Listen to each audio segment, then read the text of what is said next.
Hari ini tanggal 27 Mei, Dr. Richard menghadiri panggilan dari Polda Metro Jaya di Krimsus. Nah, sebagai warga negara yang baik, Dr. Richard hadir untuk memenuhi panggilan tersebut. Cuman begini, yang saya sedih, ternyata setelah kita pelajarin semua laporannya, bagi saya, pelapor ini sangat tidak layak untuk menjadi seorang pelapor. Banyak barang bukti yang setelah kita teliti ternyata jauh sekali dari perbuatan pidana yang dituduhkan kepada Dr. Richard. Itu yang pertama. Yang kedua, Dr. Richard ini selama ini sudah mencoba untuk diam, dalam artian beliau ini sekarang kan lebih bijaksana lah dalam menghadapi sebuah perkara, dalam sebuah kasus begitu.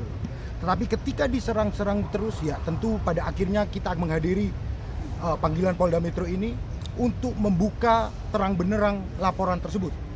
Dan saya sangat yakin, sekali lagi saya sangat yakin, laporan ini jauh daripada perbuatan pidana. Itu dulu. Lalu kemudian saya juga mengucapkan terima kasih kepada teman-teman penyidik yang sangat humanis hari ini telah melakukan pemeriksaan dengan baik, di mana Dr. Richard dapat memberikan keterangan sebebas-bebasnya dan seluas-luasnya. Itu menurut kami sangat perlu diapresiasi. Kami menyampaikan terima kasih kepada pejabat utama Polda Metro Jaya, Pak Kapolda, Pak Direk Krimsus, Pak Wadir Krimsus, Pak Kanit, Pak Panit, semua sangat humanis dan kami merasa sangat diperlakukan dengan sangat amat baik. Itu dulu yang perlu kami sampaikan. Bang, laporan apa Bang yang tadi tidak sesuai dengan apa yang di fakta yang Abang temukan lah mungkin seperti itu? Begini, mengenai pokok materi yang sudah kami berikan dan tuangkan dalam berita acara pemeriksaan, kami tidak bisa buka karena kami memiliki strategi pembelaan. Tentu kami akan hadapi proses hukum dan menghormati proses hukum. Tetapi yang pasti bagi kami, laporan ini jauh daripada dugaan tindak pidana sebagaimana yang dilaporkan. Kami memiliki dasar mengatakan demikian. Artinya Abang yakin di sini bahwa klien Abang itu nggak ada masuk unsur pidana seperti itu? Begini, kami tidak yakin hanya berdasarkan apa yang ingin kami sampaikan. Kami yakin berdasarkan fakta dan pembuktian. Bukti-bukti yang sudah kami lihat, kami yakin bahwa ini jauh daripada dugaan tindak pidana yang dilaporkan. Dilaporkan dalam hal apa Bang? Dugaannya? Ya, itu bisa ditanyakan kepada teman-teman penyidik atau Pak Kabid Humas. Tapi dalam rangka ini kami ingin menyampaikan bahwa sekali lagi Dr. Richard sudah menghadiri panggilan dari Polda Metro Jaya dan sudah memberikan BAP, menuangkan semuanya dalam berita acara pemeriksaan dengan sangat amat baik dan seluas-luasnya dan sebebas-bebasnya. Begitu. Oh, kita nggak hitung. Ya, belum. Poin-poinnya aja mungkin Jam 11 ya. Dari jam 11 tadi. Kurang lebih. poin-poinnya aja mungkin Dok, seperti apa mungkin tadi? Wah, aku mungkin nggak bisa spill, tapi mungkin ya jadi kekecewaan aku karena kan waktuku juga padat ya. Waktuku juga padat banget. Aku agak kecewa tadi di BAP. Aku ngelihat apa ya, yang laporinnya juga, mohon maaf ya, menurut aku ya, belinya juga tidak di platform resmi. Belinya juga terindikasi barang yang bukan barang palsu. Bukan barang asli ya, bukan barang asli. Bahkan bukan beli di tempat aku. Yang kayak gitu punya bisa dilaporkan. Makanya pengacara aku pede, makanya pengacara aku tadi bilang bahwa kita jauh banget dari unsur pidana. Orang belinya aja nggak di tempat aku kok. Makanya kayak aku datang ke sini aku ngeliat, aduh, ya minimal kan beli di tempat aku lah kayak gitu kan. Atau minimal dikonsumsi. Ini dikonsumsi juga enggak, dipakai juga enggak, tapi dilaporkan. Kan perlindungan konsumen itu ya harus digunakan ya. Di sini nggak ada korban loh, satu pun nggak ada korban. Bahkan yang lapor dengan aku pun jadi korban tuh nggak ada. Jadi ini laporan yang menurut aku tuh dibuat-buat. Aku nggak tahu tujuannya apa, nggak tahu maksud dan tujuannya apa ya. Tapi sebagai warga Indonesia yang baik aku datang. Itu udah komunikasi dengan pelapor nggak sih? Dengan adanya ini yang mungkin tidak selaras ya mungkin ya. Apa kita komunikasikan? Kita kan sudah masuk ke proses hukum ya, kita hadapin proses hukumnya. Tapi begini, tadi Dr. Richard sudah menyampaikan sedikit bahwa yang dilaporkan salah satunya adalah perlindungan konsumen. Yang perlu kita garis bawahi adalah yang namanya konsumen itu pasti mengkonsumsi. Sedangkan apa yang tadi kami lihat, semua produk-produk yang diperlihatkan tidak ada satupun yang dikonsumsi. Pertanyaannya, apakah pelapor dapat disebut sebagai konsumen? Karena seluruh produk yang dihadirkan tidak pernah dikonsumsi secara langsung. Jadi produk yang dihadirkan adalah produk yang utuh. Dan kami duga, sekali lagi kami duga, bukan merupakan produk yang dibeli dari platform resmi. Itu yang pertama. Yang kedua, bukan diduga, memang nggak beli di tempat resmi. ya, bukan beli di tempat resmi. Dan yang kedua, ada indikasi bahwa produk tersebut bukanlah yang dijual oleh Dr. Richard. Artinya palsu. Ada perbedaan di situ. Kami belum bisa menyimpulkan, tetapi yang bisa kami sampaikan ada perbedaan dengan yang original yang Dr. Richard jual. Ya, yang aku duga juga sepertinya mungkin ya, aku nggak bisa ngomong ya, karena itu kan nggak beli di platform resmiku ya. Jadi bisa jadi itu juga bukan padaku, bisa jadi itu dibuat-buat, dikarang-karang, aku nggak tahu sih. Tapi yang jelas bukan beli di tempat resmiku dan juga nggak ada korban di sini. Jadi aku tuh duduk ngabisin waktu, aku tuh bingung juga apa yang dipermasalahkan di sini. Korbannya nggak ada, belinya nggak di tempat aku, tapi dilaporkan. Ya, tapi udahlah kalau kita diundang ya, saya menghormatin pihak kepolisian di sini. Polisi ngundang saya memberikan keterangan. Dok, Ya. kerjasama Mungkin dengan beli di reseller nggak sih, reseller Dok? mungkin. Athena tidak memiliki reseller, jadi kita nggak punya reseller. Oh, Jadi nggak punya reseller resmi, Dok? tidak, Athena tidak punya reseller. Yang punya reseller itu Glowtech ya. Itu Glowtech itu perusahaan istri. Memang sistemnya distribusi. Kalau Athena sendiri kita nggak punya reseller dan kita tidak punya reseller resmi, nggak punya. Jadi bukan platform resmi kita. Gimana lah? Bahkan kayak gini ya.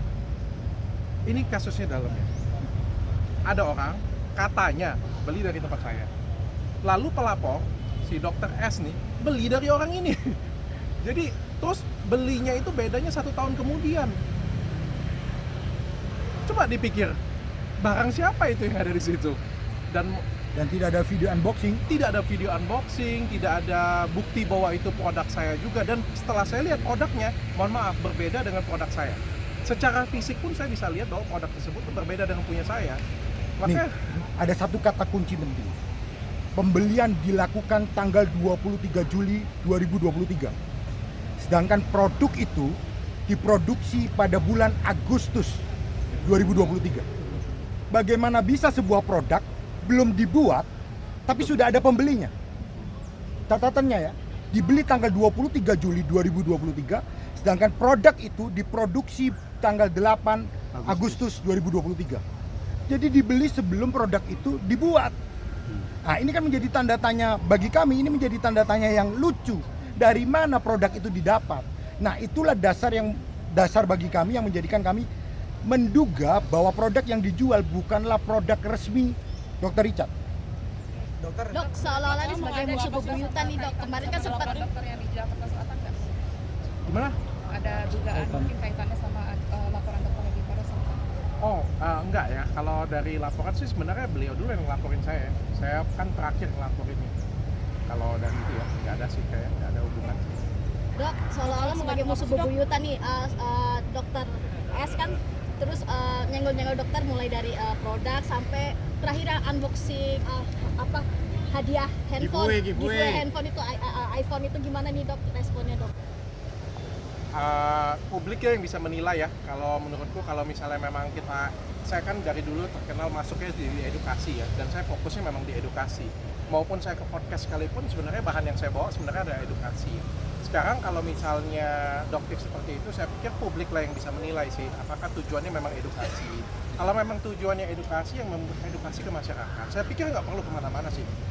Sampai ke handphone, sampai ke berlian, sampai ke baju orang dikomentarin, sampai ke macam-macam kehidupan pribadi ya. Saya pikir kalau misalnya memang dia edukator ya edukasi aja yang benar. Tapi kalau misalnya sudah masuk ke ranah pribadi, saya pikir itu bukan mau edukasi lagi ya, mungkin mau menghancurkan orang, Ada dendam pribadi, mungkin terindikasi persaingan bisnis, mungkin terindikasi iri hati, ya kan?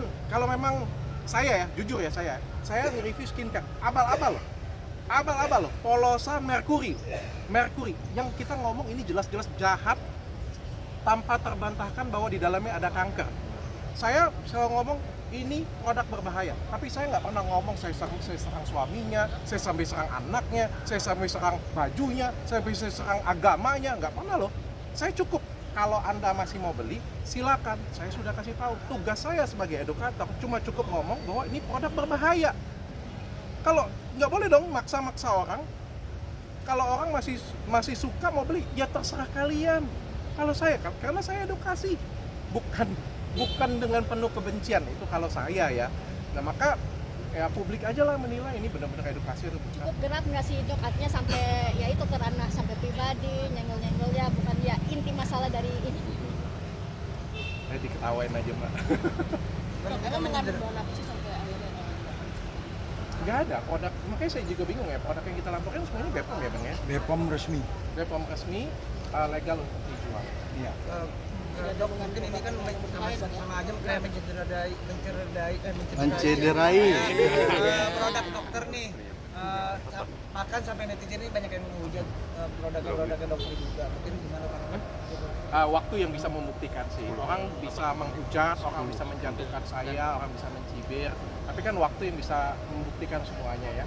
Masyarakat mungkin kalau dengar sesuatu mungkin takut, biasanya maklumkan. Tapi kan kalau mereka berhenti pakai, kan mereka ngerasain, oh ya nggak ada apa-apa, baik-baik saja, tetap sehat, kulit aku tetap baik.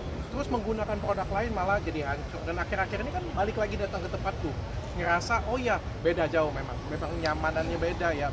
Publik lah yang menentukan sih. Bagi aku nggak jadi masalah. Kalau kita mau saling mengingatkan satu sama lain tuh nggak ada masalah bagi aku. Tapi tolong jangan tendensius, karena kita kan sama-sama dokter, sama-sama edukator, sama-sama kasih manfaat ke masyarakat kan, intinya seperti itu. Dok, kerugiannya so far setelah dilaporkan ini sama dokter apa dok? Mungkin berapa ratusan juta kah kerugiannya atau gimana dok? Omset menurun. Aku nggak pernah khawatirin itu sih. Aku kan terus buat karya aja, kita terus buat karya yang terbaik saja. Aku nggak pernah mengkhawatirkan masalah omset, masalah dagang sih sebenarnya sih. Karena selama itu aku buat dengan sepenuh hati, selama ini selalu makin baik sih. Yang aku kalau ngomong kerugian ya pasti besar ya, nama baik kan nggak ada harganya ya pasti semuanya ya. Tapi aku percaya Allah sih, jadi aku serahkan aja semuanya. Kena mental nggak dok? Digempur mulu nih. Ya, aku harap bisa cepat buka mata masyarakat aja sih. Dok akan melaporkan balik dok? Sudah dilaporin, ya bang? Sudah. Sudah naik sidik juga, katanya besok beliau juga hadir ya. Ya mudah-mudahan segera tersangka. Bang, ini panggilan yang keberapa bang? Nggak mau cek status dokter sendiri berbuat dokter juga. Wah itu bukan karena saya lah, mungkin itu dinkes aja bang ya, atau nanti yang lain aja karena yang lain. Aku nggak mau gangguin orang sih. Bang, ini panggilan yang keberapa untuk dokter? Ini panggilan yang pertama untuk BAP ya. Ini panggilan yang pertama dan Dr. Richard langsung hadir memenuhi panggilan dari Ditkrimsus Polda Metro Jaya. Begini, terakhir mungkin kita nggak tahu hati seseorang, ya kan? Tujuan melaporkan itu apa?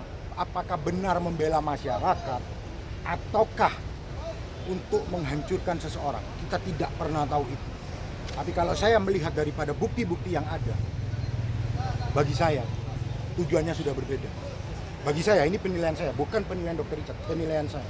Saya sebagai kuasa hukumnya Dr. Richard melihat bukti-bukti, saya merasa ini sangat jauh daripada dugaan tindak pidana.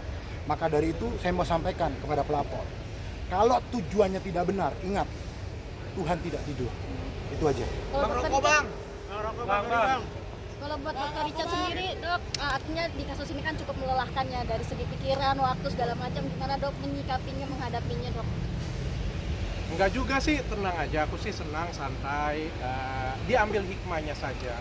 Aku yakin ini buat aku jadi lebih dewasa, buat brandku juga jadi lebih matang, buat brandku jadi lebih siap juga. Aku percaya sih brandku yang sudah aku bangun dari 12 tahun yang lalu pasti kuat, pasti bisa ngelewatin ini, dan aku yakin kalau misalnya bisa ngelewatin ini pasti akan jadi yang lebih baik.